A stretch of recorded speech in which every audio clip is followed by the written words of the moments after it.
We are back on the Rational Boomer podcast. Hopefully your day is going well. It is Tuesday. We're moving through the week. Some shit hit the fan today. We got some stuff to talk about. But first, I want to tell you about an instance I had yesterday in text messages from my son. You know, the way I do the TikToks and the way I do the podcast, there are some people that come to me from time to time that say, God, you shouldn't swear so much. I even talked to a friend of mine who I grew up with. We went to high school together. He even said it to me. He goes, I like what you're doing, but you shouldn't swear so much. And I look at him like, fuck you. You swear just as much as I do. Well, I don't anymore. Why? Because you're old? Here, I said, look, here's the thing. This is just who I am. You can like me or not like me, but at least you know who you're dealing with here. So I've had this argument with many of folks, and I'm not going to change anything because I want to be as authentic as I can.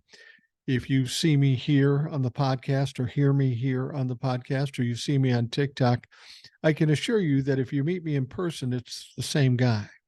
There's no show here. It's just who I am. Like it or dislike it, warts and all.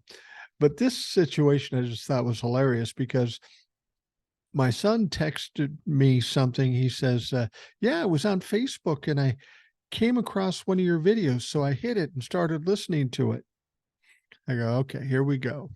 But it didn't go the way I thought. He starts playing it. And then immediately my granddaughter's in the background playing her games or something, but she hears my voice and she knows my voice. She goes, Grandpa, I want to see Grandpa. So she comes running and he's going to show her. He said, but then I had to turn it off due to language issues. Okay, I get that. She's 3. But let's be perfectly honest. 3-year-olds are not my target demographic. I'm mostly an adult fare. But I thought it was great that my granddaughter recognized my voice first of all, and then was interested enough to want to see it. And then, of course, Dad had to shut it off because I probably said the F word.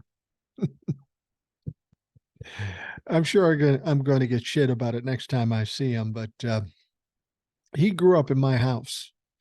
And my recollection is that he had occasion to say the F word as much or more than I ever did. So hypocritical much?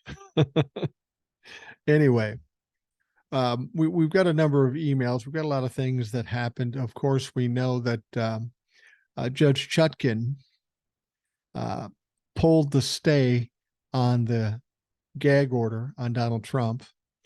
You know, Donald Trump got this gag order from Judge Chutkan. He went to appeal it. And of course, Judge Chutkan did what most judges would do, would say, okay, we'll put the gag order on hold. We'll stay the gag order until we find out what the appeal does. And we know he's not going to win the fucking appeal. Everybody knows that, including Judge Chutkan. So anyway, Donald Trump keeps yapping and keeps ranting, keeps raving, keeps threatening, doing all the fucking things he does. And Jack Smith had enough of it. He said, look, you need to take that stay off and we need to maybe add some things. And sure enough, Judge Chutkan agreed. We're taking the stay off. So once again, Donald Trump has a gag order in Washington, D.C., and he has a gag order in New York. And he's in the process of violating those things multiple times a day. It'll be interesting to see what, if anything, these judges do when he violates it again. We'll talk more about that in a bit. I want to get to some emails. First one comes from Catherine. It actually came from the podcast website. It says, hi, Mike. I listened to the Sisters-in-Law podcast, and things look very bleak for Democrats, democracy in any election, now that Repubs effectively gerrymandered all the districts against Dems. Catherine. Did the sisters-in-law tell you that? I'd be surprised if they told you that. I know of those people on that podcast, and there's some very intelligent, very experienced folks. I know a lot of people are hearing about gerrymandering, but you have to understand a lot of that gerrymandering has been reversed. It's been taken to court and it's been changed. moreover, you don't want to take this fatalistic attitude. Oh, no, it's all gloom and doom. The world is coming to an end. It's not. It's not. Yes, gerrymandering is a problem. It's something we have to deal with, but it's not quite as big a problem as you think. It is in some states, but in other states, it's not an issue at all. To suggest that Democrats are going to have trouble winning any election is absolutely ridiculous. And I'm not saying you're ridiculous. Whoever told you that is ridiculous, because that's not the case. Don't worry about that stuff. You know, things like that, when you hear that, it's coming from Republicans or Donald Trump himself, and that's what they want you to believe. They want you to believe all is lost, so you might as well not vote. Don't take the bait. Vote.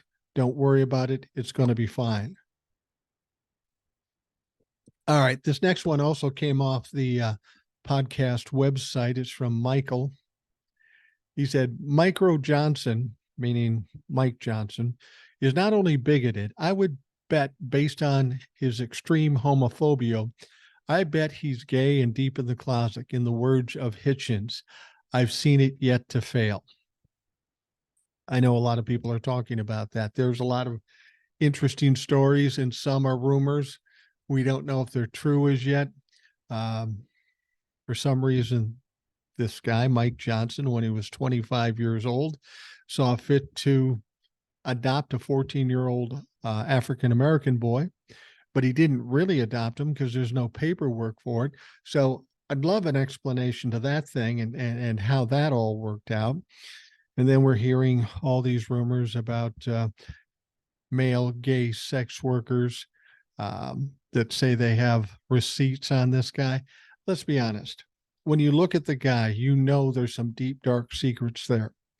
And if the man happens to be gay, that really doesn't matter to you and I. Where the problem comes in is he's so dead set against the LGBTQ. If we find out in turn that he is gay, he is the consummate hypocrite. And Republicans ain't going to like him much. Here's the thing. The Republicans are already rethinking this Mike Johnson thing because he's a big supporter of Israel, and he wants to give them a bunch of money. Now, I would say the Republicans or the MAGA folks are supportive of Israel too, but when it comes to actually giving out money, they're a little touchy about that kind of stuff. I think Mike Johnson will not make it a year. That's basically what he has. The election is coming up in about a year.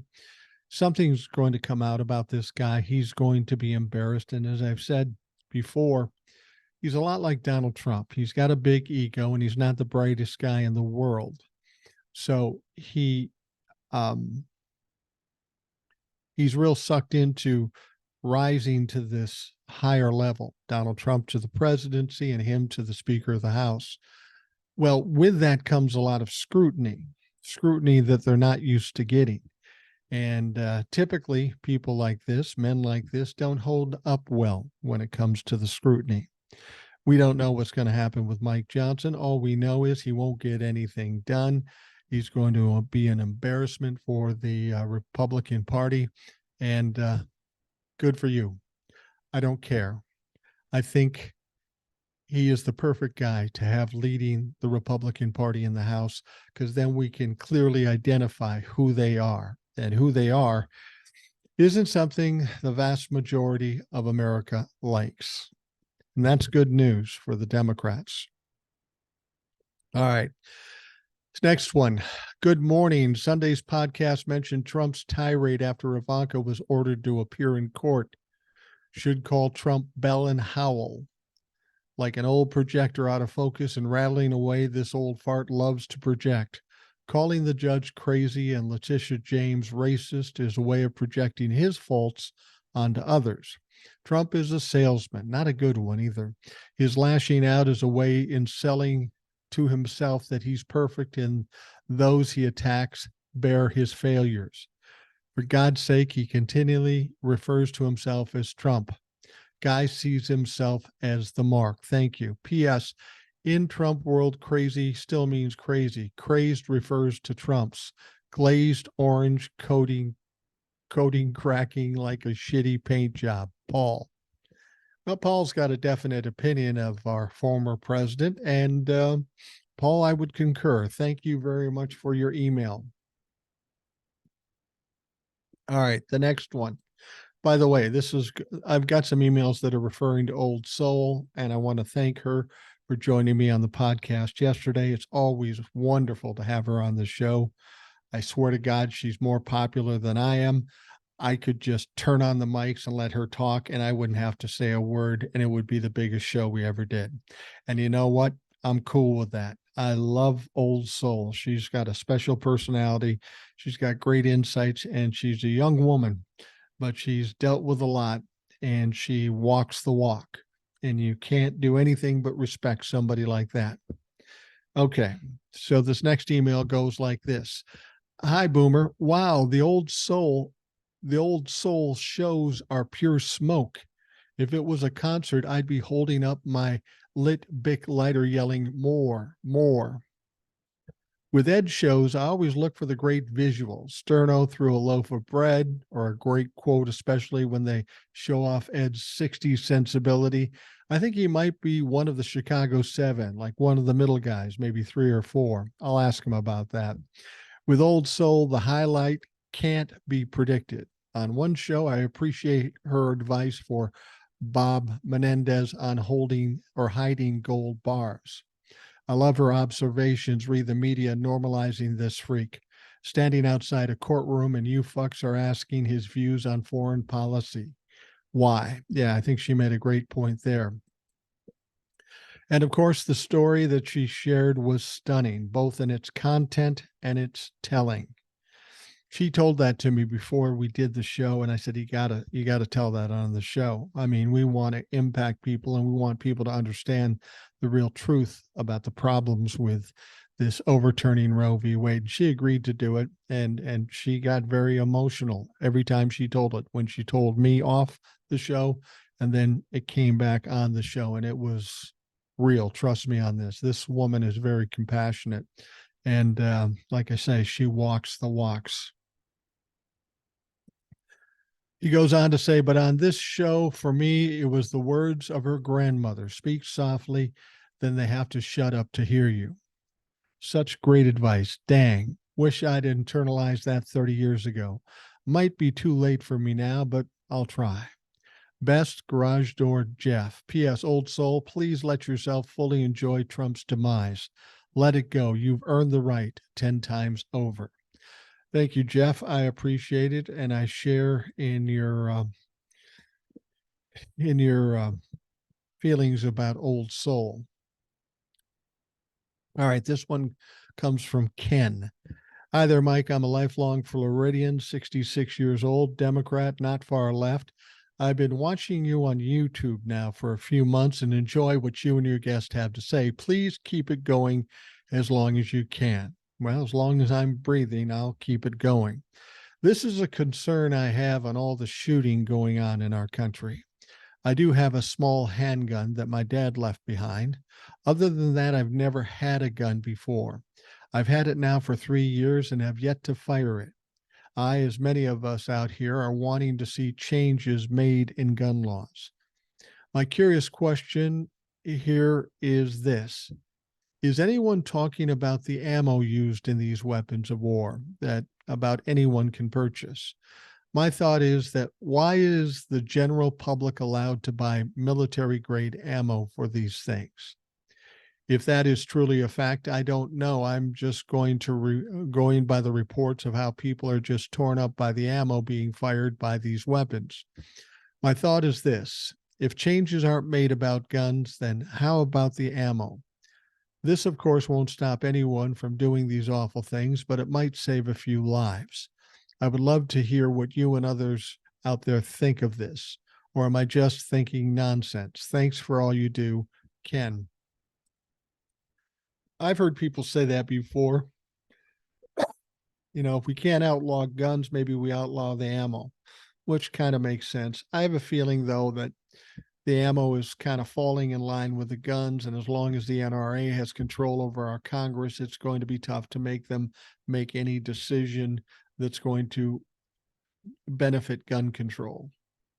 I mean, if they aren't going to allow background checks and registration and that sort of thing on guns, they certainly aren't going to ease up on the ammo either. I think we may be looking at military grade type ammo because of the weapons they're using, AR-15s and such. Everybody I talk to that's a gun nut tries to quantify, well, an AR-15 isn't really, it's an automatic rifle. It's not this, it's not. All I know is I used to hunt when I was young. I quit when I was about 14. My dad was a big hunter. There is no prey or game that you can hunt with an AR-15. That's not a hunting rifle. That is strictly for shooting people. And given that we know that, the question is, why is it legal? Well, it's because the NRA and Congress allow it to be legal.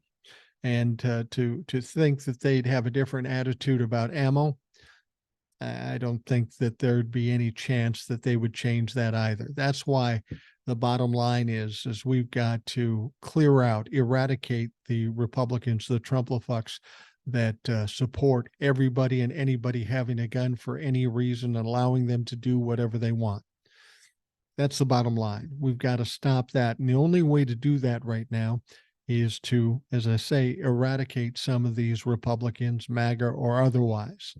But again, it's important to understand that there are Democrats as well that feed at the NRA trough. It's not about safety. It's not about the lives of young people or old people or families or women. It's about how much money they can make.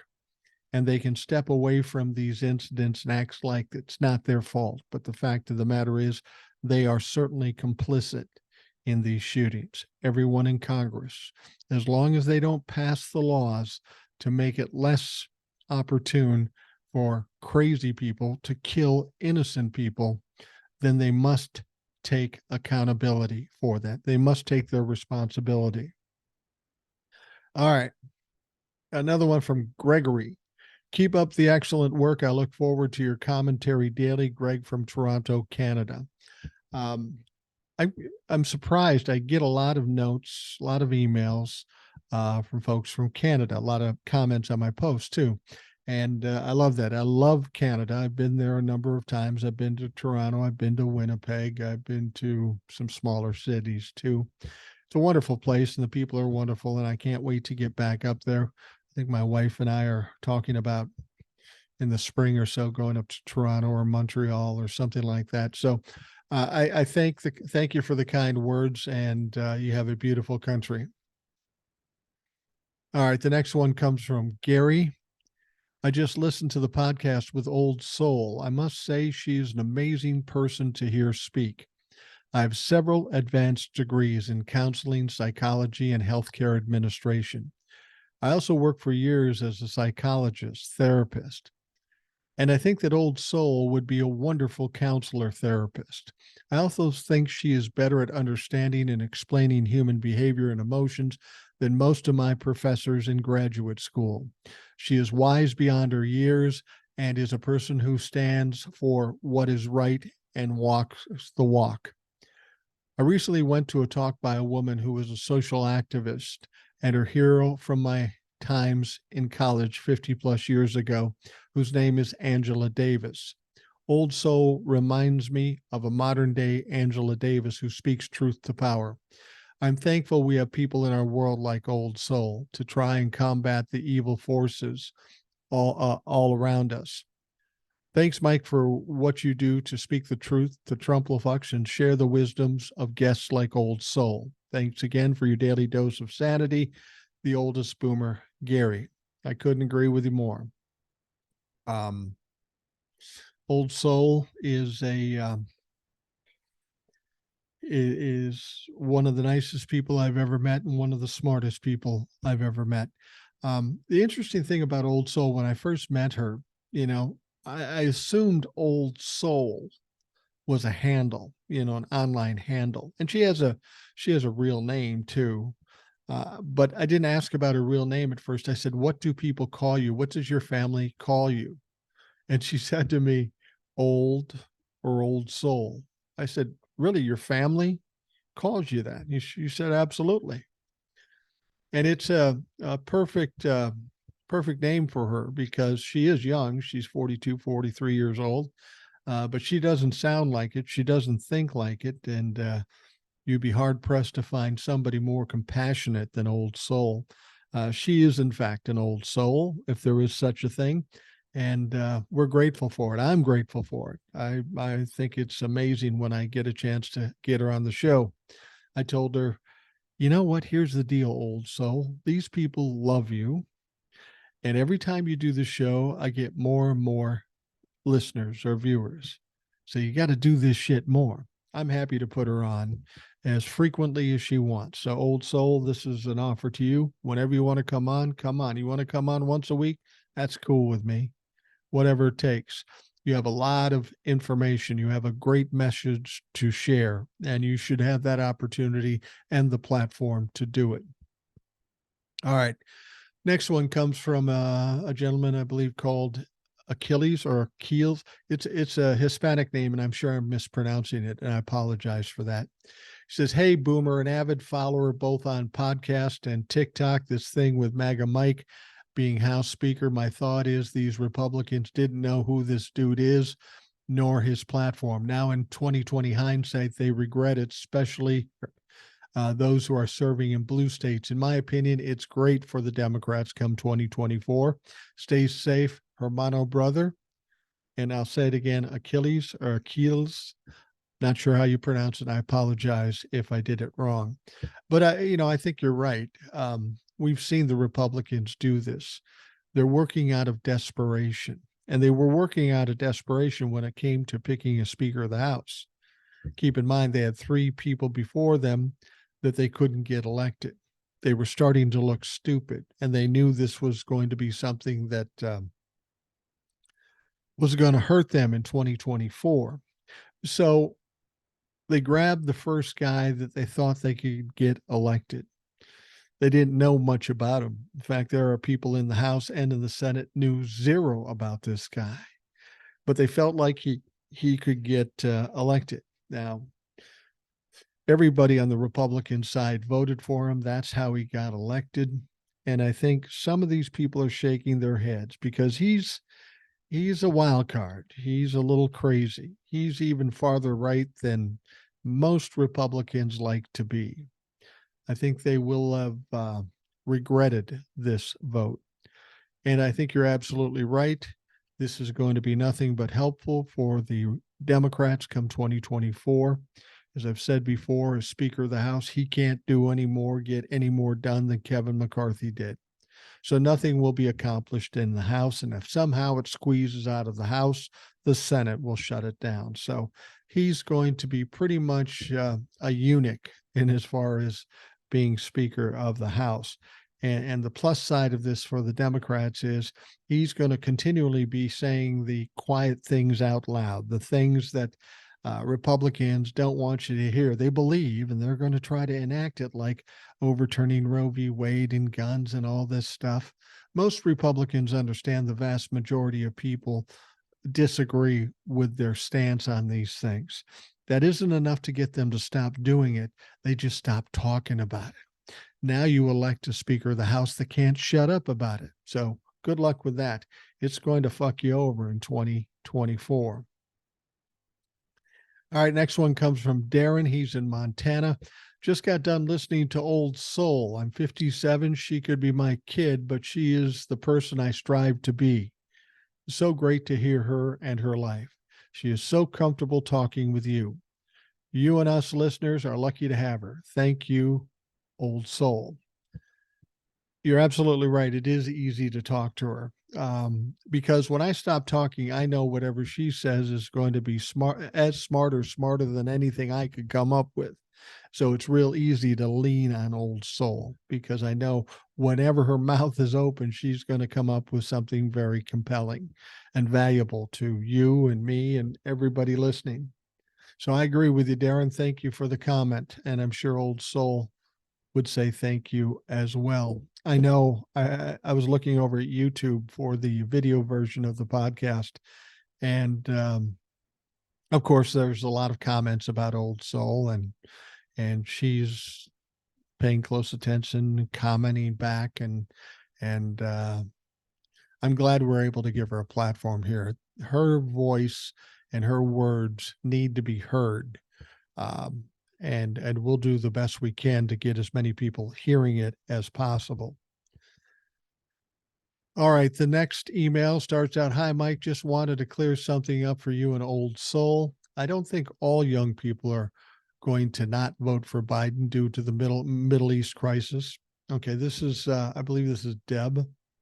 Yeah, this is Deb, and she wrote something about being concerned that the millennials and Gen Zs would not vote for Biden because they disagreed with his stance on the Middle East crisis.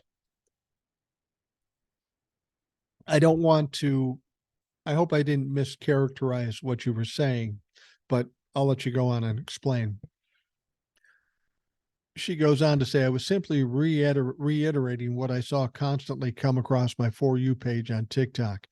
In fact, that was the only reason I gave any credence to it.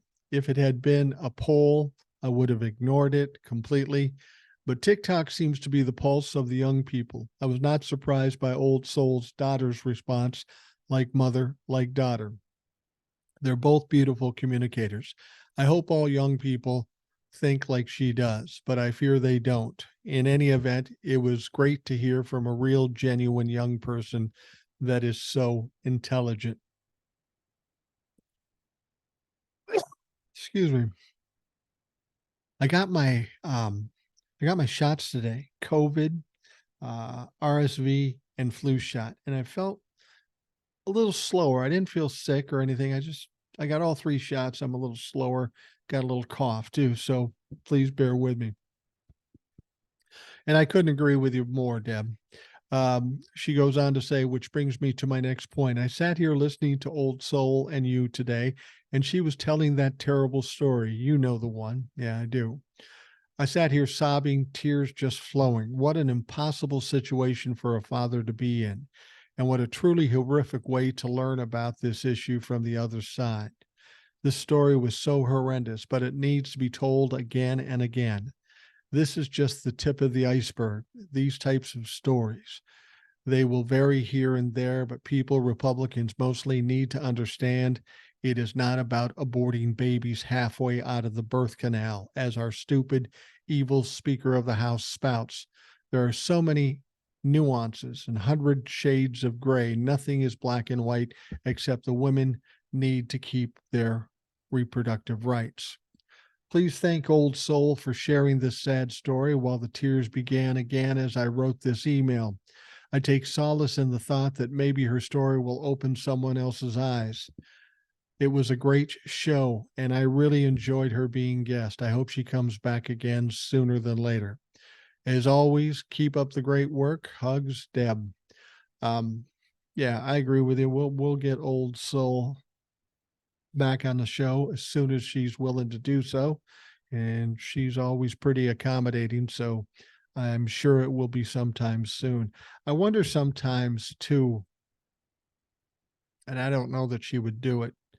That story, and it probably get kicked off anyway, but that story is so compelling and so powerful. It should be told. And I was thinking to myself, if she did it in like a TikTok format, I could duet it and get it out to a lot of people. It'd be interesting to see how people would react.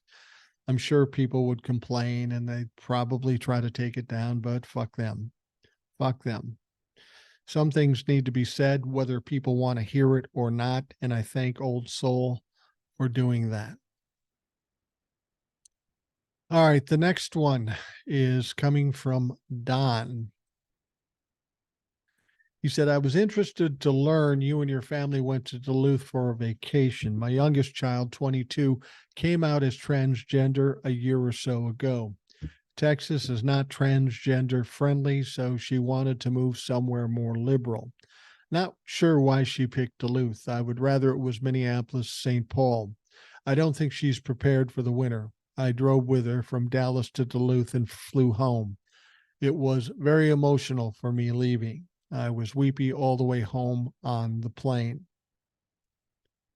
I enjoy your podcast, Don. Yeah.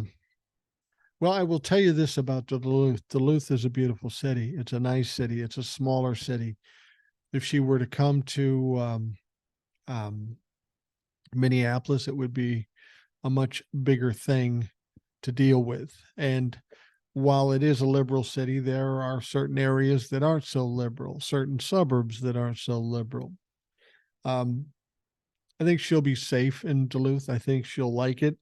She definitely will not like the cold because it is cooler up there than what we have in the Twin Cities. Not a vast difference, but when you've got the winds coming off that lake, that big lake, I know about the cold up there because both my sons went to college up there, and they enjoyed it. They had a good time up there. They made a lot of friends. They went to school. They had fun. So I'm sure your daughter, 22, um, I shouldn't say daughter. You didn't say daughter. You said my youngest child came out as transgender. So I don't know. We're talking male or female, the transition too. But whatever it is, I think your child will find Duluth very welcoming and a good town. I think they made a good choice, and your child will be fine there. I think it's a good choice. The cold's going to be fucking something to deal with. I will tell you this: it doesn't sound like she's going to school up there, or maybe she is. But at UMD, the University of Minnesota Duluth, they have the dorms, and the dorms, there's tunnels hooked to everything underground. So it's always warm. You can literally go from class to class in the tunnels. My son had a friend uh, that never left the building, it seemed. He'd eat in the cafeteria and he'd go to class, and he would walk the hallways in February and January in shorts and flip flops. Seriously, he never went outside. He just walked in those tunnels. Now, if your child isn't going to UMD, then they will have occasion to step outside, and it is cold as hell. And it reminds me of a joke that I heard a comedian once tell.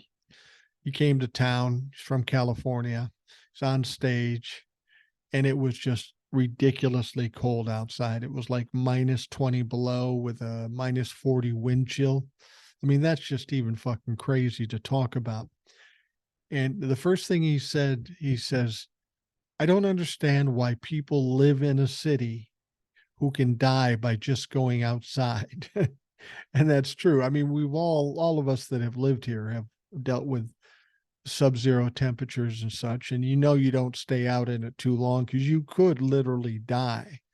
I mean, that's one of my biggest fears um, in the winter months is, if my wife or my kids or my grandkids or my daughter-in-law are out driving some cold night or cold day and they stall for some reason, and they can't start the car and it gets cold in the car.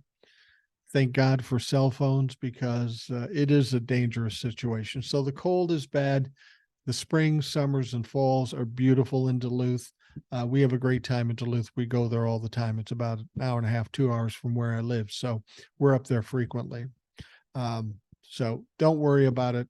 Your child will be fine. And I think they'll do well in Duluth. All right. We are going to take a quick break, and we will be right back.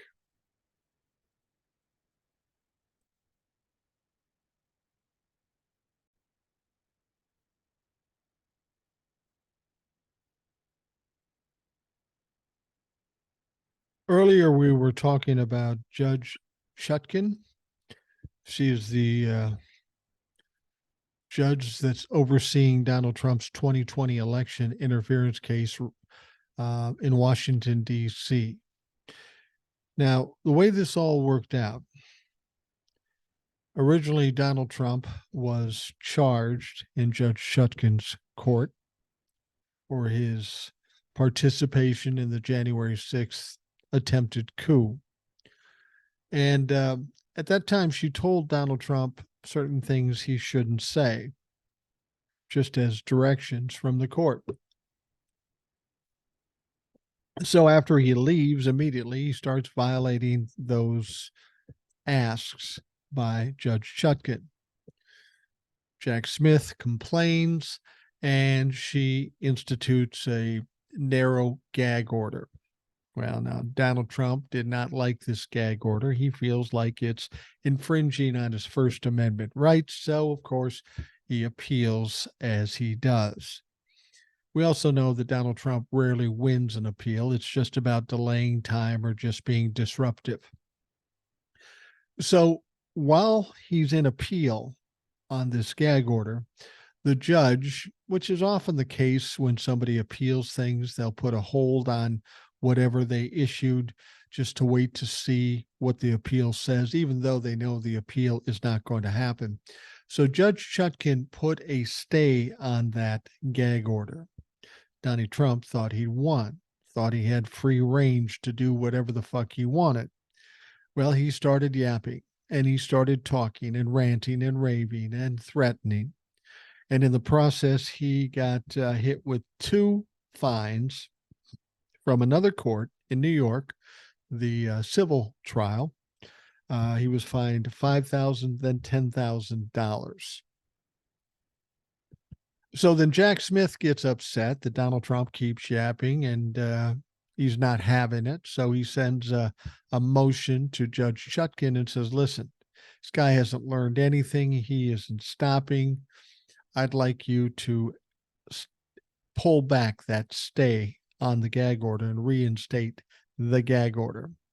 So U.S. District Judge Tanya Chutkan's order to rescind that stay was posted publicly to the federal court database late Sunday, but her reasoning and detailed ruling were not available due to an apparent computer glitch.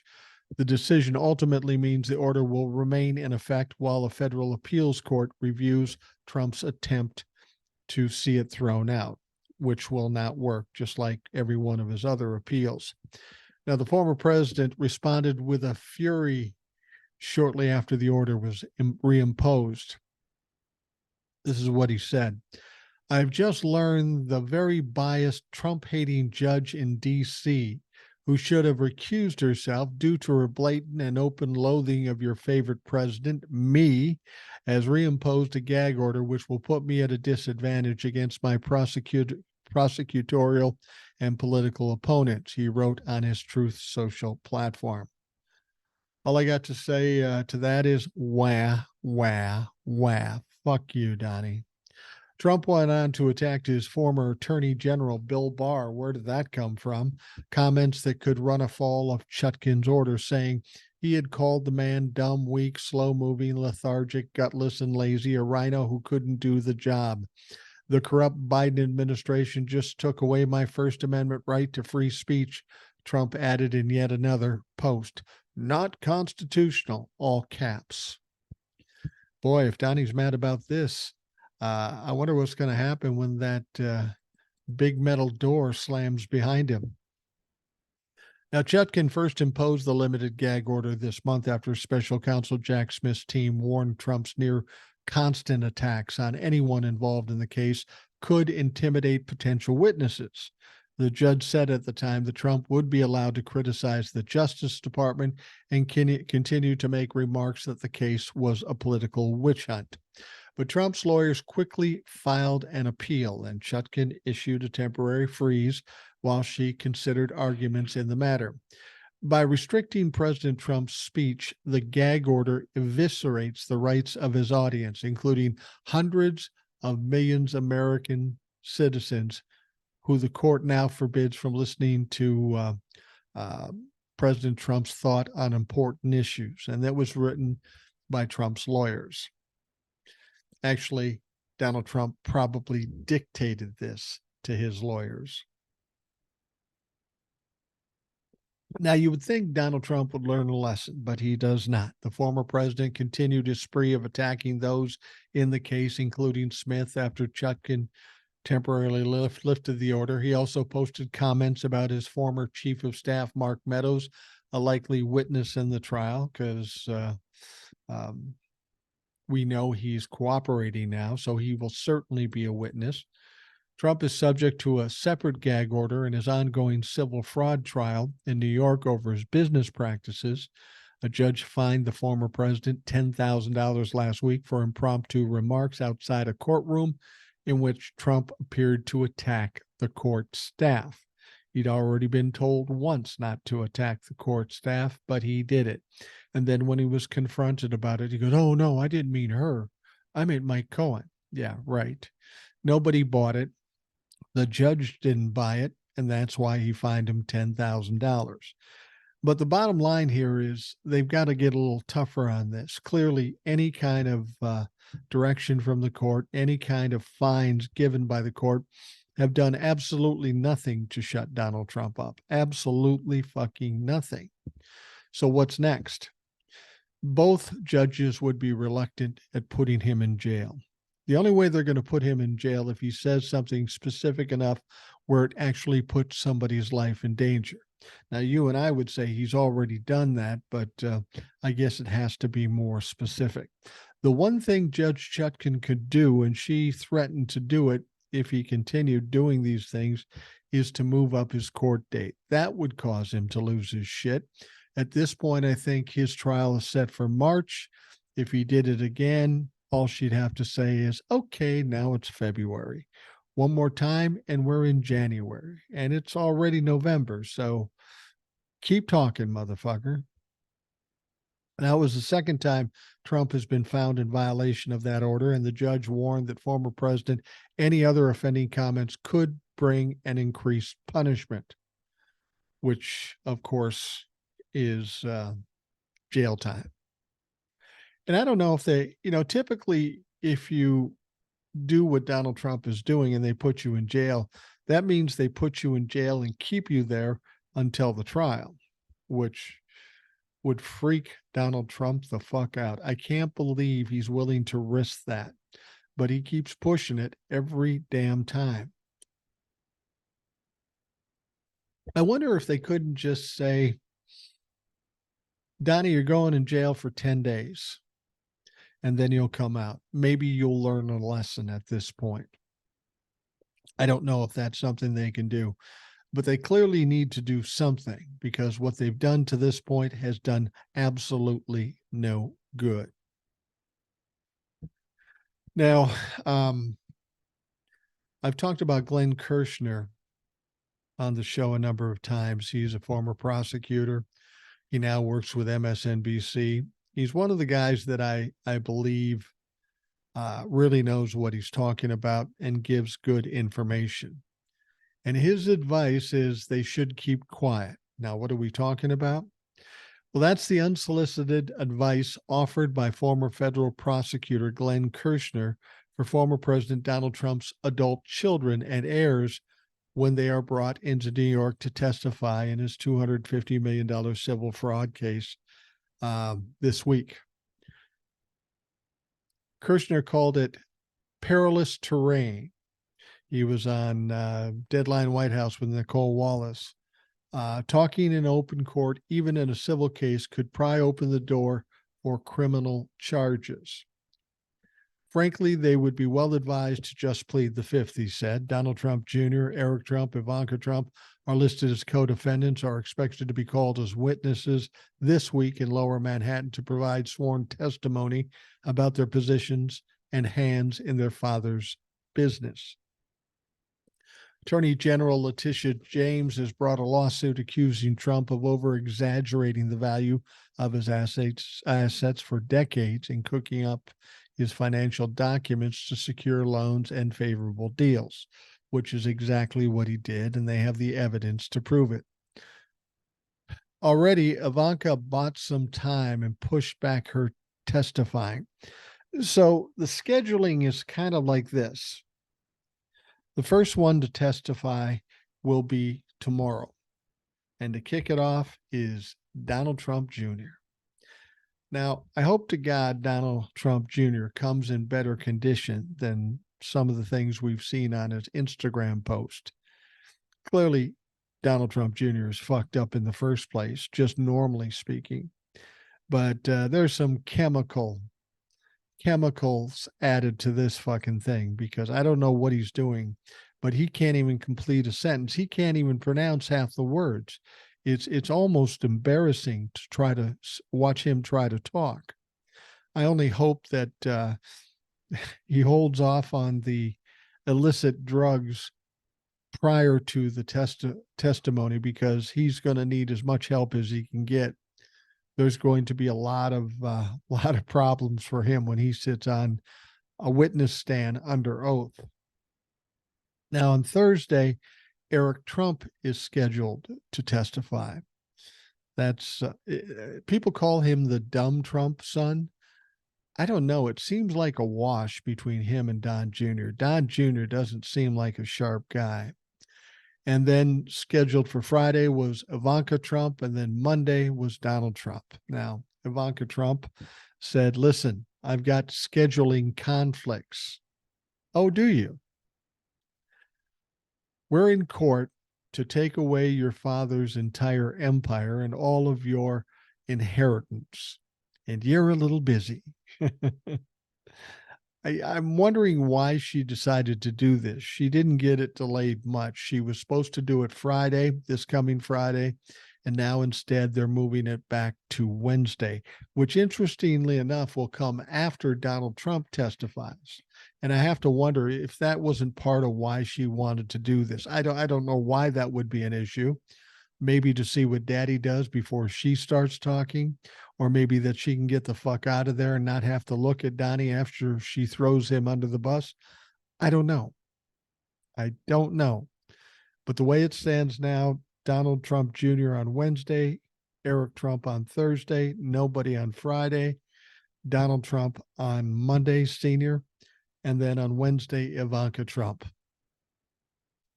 This is going to be quite a show. There will be no video cameras in the courthouse in New York, but we will see what happens in the aftermath. It'll be interesting to see if Donald Trump shows up for his kids testifying. I'm not sure if he will or not. I mean, he's got to know it's going to go badly. Does he really want to be there to see it? Is he going to try to intimidate his own children? Well, I wouldn't be surprised if he did. But a lot of people think that these folks will plead the fifth. And of course, Glenn Kirshner is suggesting that they plead the fifth. But there is a downside to pleading the fifth. It will save them from saying the things they want to say, but it's not going to help them in the case at all. When you plead the fifth in a criminal court, it's supposed to be disregarded. It's supposed to not come into play in the trial with the jury or the judge or anything like that. Civil cases are a much different thing. If someone pleads the fifth, the judge and or the jury can assume the worst, which they mostly will. These people are saying, I plead the fifth because I may have committed a crime and I don't want to implicate myself.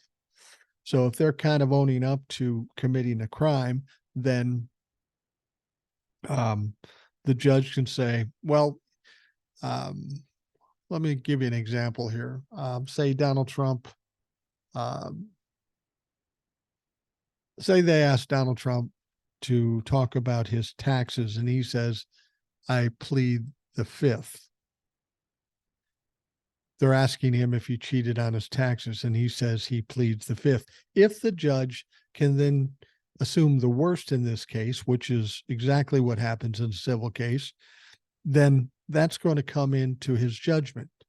Yes, he pleaded the fifth, but he also essentially admitted to doing the crime with regards to the question he was asked. So it doesn't help them to plead the fifth. The only way it would help the Trump kids to plead the fifth is because then they don't have to say the words that they need to say against their father. But while they're doing that, they're just sinking him and ultimately costing him and themselves more money when the final verdict is given. Let's see here. Don Jr. remains slated to take the stand on Wednesday, and Eric will likely follow on Thursday. Eric Trump should be available to start whenever we finish Donald Trump Jr., State Attorney Andrew Amer told ABC News. So now Kirshner was asked, why stay mum? And Kirshner explained it this way: if they lie under oath, I would not put it past New York Attorney General Letitia James to charge them criminally with perjury. That's the other aspect. If they lie, which is kind of Trump's charm, the whole Trump family, lying is kind of a avocation for them. Kirshner goes on to say, so it seems to me that they have a lot to lose and almost nothing to gain. Kirshner explained that pleading the fifth could play badly in front of a jury or the masses, but there is no jury in this case. Nobody wants to plead the fifth because it's not a good look in the court of public opinion, he added. But even more importantly, people don't like to plead the fifth in the context of a civil case because the finder of fact, ordinarily a jury, can then draw negative inferences from it. Last month, Judge Arthur Engoron ruled that Trump and his company committed fraud for years, duping banks, insurers, and others by swelling the value of their assets and upping his net worth on paperwork to help his celebrity profile and sway favor when he ran for the White House.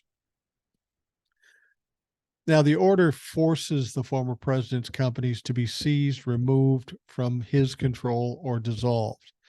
Kirshner pointed out that while the judge has ruled that fraud was committed, it's now a matter of disgorgement, specifically how much money they're going to have to pay back at this point.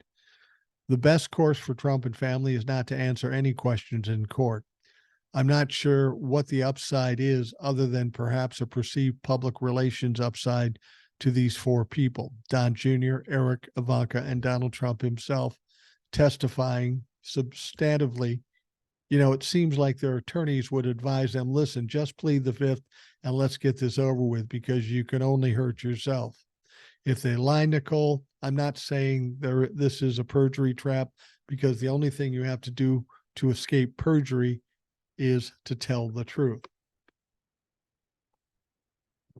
And we understand that that is a problem for the Trumps. Telling the truth is a big problem for the Trumps. It's going to be interesting to see how they play this out. It's almost a no-win situation. They tell the truth, Donnie's sunk. They plead the fifth, Donnie's sunk. If they lie, Donnie's sunk, and they all go to jail potentially. It's not a position I'd like to be in, and you can bet that the Trump kids are squirming right now. Tiffany's probably saying to herself, Tiffany Trump, that is probably saying to herself, I'm glad as fuck I'm not hanging around my brothers and sisters. All right. This next story I found entertaining. It's not really an important story, but it is worth mentioning. Making fun of a transgender bodybuilder is not presidential, according to former First Lady Melania Trump. Her husband relayed the story in Sioux City, Iowa rally on Sunday. It seems Melania did not like Donald Trump having all these rallies. I mean, let's face it, that's all Donald Trump ever did is have fucking rallies. He couldn't govern to save his soul, but he held rallies. And Melania believes that it was unpresidential. And what did Donald Trump say? He's so proud of this, by the way. He says, yeah, I didn't listen to her. Well, of course he didn't listen to her. Donald Trump has a lot of flaws in his life. And one is that he doesn't listen to shit. I'm sad to say he and I share that flaw. I don't listen to shit either, but hopefully I have a little better decision making, a little more credibility than he has. But this has been his problem all along from the beginning. Once he got into office, if he just listened to people, he wouldn't be in the troubles he is now. But he refuses to do that. And that's why he's got 91 felony charges against him. That's why he's got this lawsuit in New York going on. If he just listened to somebody, he probably could have saved himself a lot of trouble and some jail time. But he's not capable of doing that. Donald Trump told supporters who gathered at the event number of rambling stories, including that he's suffering under $100 million in legal bills. But when it came to issues of LGBTQ equality and human rights, Trump said he's not allowed to make fun of transgendered bodybuilder. However, making fun of a transgender swimmer appears to be acceptable. What does that even fucking mean? No, neither is acceptable, you dipshit. Then a guy comes up who transitioned. Have you lifted before, they ask. No, Trump says in the story. Not really. Oh, have you never lifted? No. Oh, well, okay, good luck. So he takes the barbell, bing bong. They end up putting 150 pounds more on it. He does it. It's going to be hard. Now, there's a poll of whether or not he should run for office. I love these polls. They keep putting them in the publications. Who gives a shit what one publication comes up with a poll? Stupid. Anyway, he went on to bring up the swimming records and the young lady identifying the correct gender. You've heard this. That's what he says. What? Should I do this one or not? He asked the crowd. Because, our first lady hates it when I do. She said, darling, I love you so much. I bet she said that. But this is not presidential when you do the weightlifting. This is not presidential or when you do the swimming thing. It's not, and I understand. Or when you dance off the stage. She said, sir. No, she said, darling. I'd be more inclined to believe she said, sir. But he claims she said, darling, I love you, but you don't dance off the stage. This is not presidential. But look, we got a year to go. Everybody loves us. I love everybody. The country's going to hell in a handbasket. Let's do a little dancing. He went on to pivot to another comment about the current attorney general, but pivoted to say, technically, she's probably right, but what the hell? He did not dance off the stage, however, this time around. So he did take her advice, which was probably wise. His dancing is ridiculous. Have you seen this meme? If you watch Seinfeld, there's an episode where Elaine is dancing, and she's dancing horribly, with her thumbs, and she really looks dumb. And that was the joke of the episode. Well, somehow, with technology, they were able to superimpose Donald Trump doing his little jig next to Elaine, and it looks like they're dancing together. It's fucking hilarious. Check it out online. And just Google Donald Trump and Elaine dancing, and you'll find it. Now, Trump has had a long war against LGBTQ rights, specifically banning any transgendered individuals from serving in the military.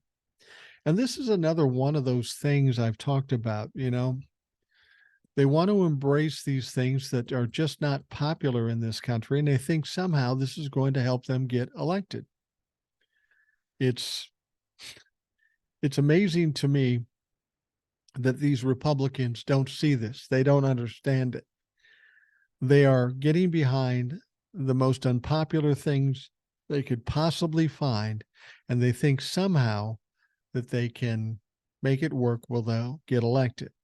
And when I predict that there'll be a blue wave in 2024, it's not based on any psychic ability. It's based on the fact that they've done everything they could to lose votes.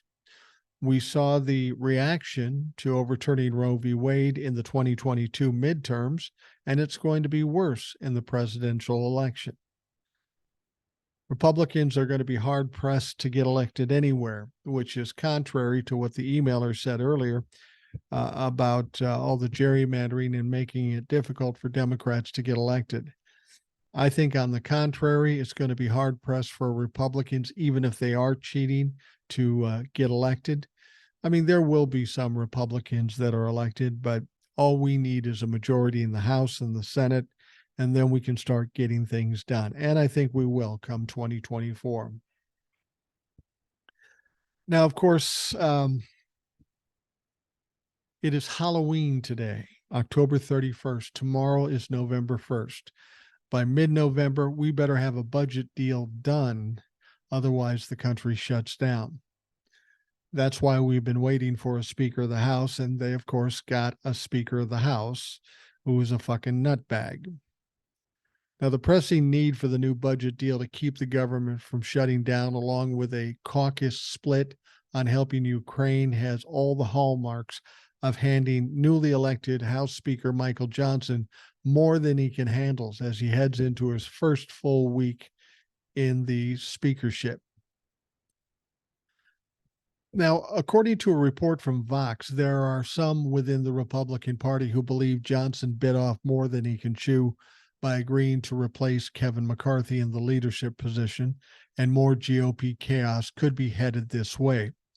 Now, according to Ben Jacobs of Vox, one insider predicted the caucus will descend into the Lord of Flies state soon enough because the inexperienced Johnson is weak. He is weak and he is inexperienced. And they just grabbed the first guy that they thought they could get elected. And now they're thinking twice about it. But they can't exactly kick him out and bring somebody else in because they really have nobody that can get the job done. They would have been better off. And I hate Tom Emmer, but they would have been better off with Tom Emmer because at least he understands how things work. Jacobs wrote, the challenge for Johnson is that he's going to face one tripwire with his conference even before he's fully moved into his new office. The matter of Ukraine aid, opposition to which has become, for many on MAGA, a pivot point. The Biden administration has proposed a major funding bill that would combine aid to Israel and Ukraine, as well as funding border security. Now, Matt Gaetz, who led the GOP insurrection against McCarthy, is for the moment giving Johnson some breathing room. Jacob suggested it would be a tenuous pace. The report adds Gaetz cautioned that because a recent amendment on Ukraine aid did not receive the support of a majority of the House Republicans, future legislation on aid to the Eastern European country should not receive any consideration in the House because it violated the Hastert rule, the recent tradition among House Republicans that all legislation should have support of the majority of the majority. He noted that the last time Ukraine funding was on the floor of the House, a majority of the majority voted against it. That usually ends a measure's proposed or prospects for consideration. This is interesting. So what they're saying is, say, if a bill is up like this and 212 Democrats vote for it and 6 Republicans vote for it, and you get the 217 votes, it would still not pass because the majority of the majority didn't vote for it. Seems ridiculous. I mean, if that's what you're going to do, what's the point of having a House of Representatives and everybody having an equal vote? It makes no sense. What's most interesting about this is that they're citing the Hastert rule. The Hastert rule. Remember him? I think his name was Dennis Hastert. He was Speaker of the House at one point for the Republicans. He's now in prison for tax issues and pedophilia. So, yeah, that's the guy I want to stick with. That's the guy I want to be my role model. Representative Don Bacon suggested that Johnson will have to assert himself to maintain control when it comes to Ukraine funding and negotiating with President Joe Biden. I think he's going to do it, explained Bacon. Well, I think you're mistaken, Bacon. But there's going to have to be some good take on the border. And I think the president just can't say, I want X amount of money. He's got to say why he wants it and make the case. But see, here's where the problem is that if they don't get this done, it's almost as bad as not having a Speaker of the House. It's still embarrassing for the Republican Party if the government should shut down. They're still going to look bad. They're going to look like they're a chaotic caucus, which they are. They're going to look like they can't govern, which is true. And they're going to look foolish, which will cost them in 2024. So the Republicans are in kind of a no-win situation. Keep in mind, people like Matt Gaetz and some of the other MAGA fucks want this to fail, want the government to shut down. So they are the chaos caucus.